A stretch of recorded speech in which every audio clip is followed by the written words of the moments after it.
Fighting games are in a bit of a weird spot right now. With games like Mortal Kombat 1 for only being out for 2 years, have already seen the come and go, with the chances of us getting more content for the game after Kombat Pack 2 looking pretty bleak. And games like Tekken 8 doing really well for itself, after Tekken 7 was, well, Tekken 7.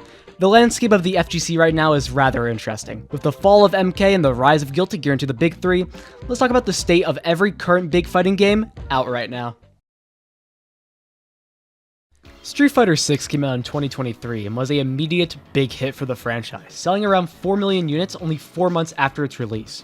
And the game, on top of that, has already had 2 season passes, so you're probably thinking this game is doing very well, and I mean, it is. Every once in a while, this game hits over 50,000 people plus playing in a 24-hour period, which is insane for a fighting game. Overall, I would say it's doing very well.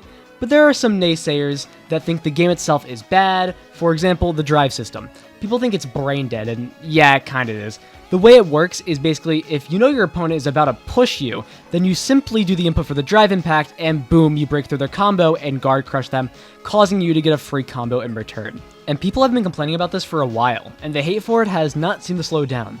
But is Street Fighter 6 still doing well? Yeah, it is. So honestly, I think Street Fighter 6 is in a really good spot right now.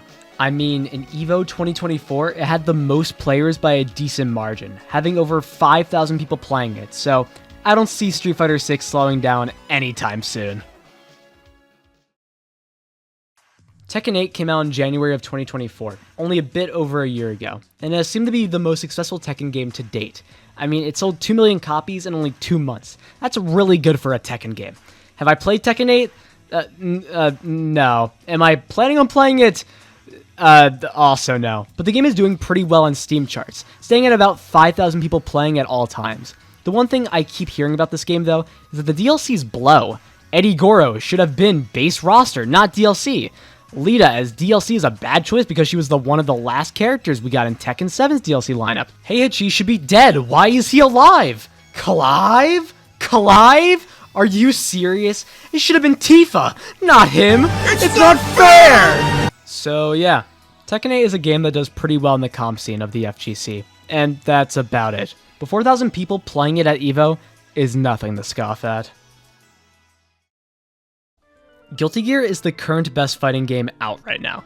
I think it's simply great. From the graphics, from the character interactions, from the music! It's simply amazing! Too bad the most recent patch was not amazing. Potemkin is now busted, now being a brick shithouse of fuck you, being able to grab through attacks of super armor, and having a overall damage buff on all his attacks. On top of that, characters like Soul Bad Guy and Ramethel Valentine also got buffs, but were their buffs warranted? No. Both these characters were high tier for years. What's even the point? So how could they fix Guilty Gear? Buff Axel low, please, I'm begging Daisuke, please. On a real note, this game is doing great. The game still averages around 2,000 people playing at one time, all day, which is really good for a Guilty Gear game.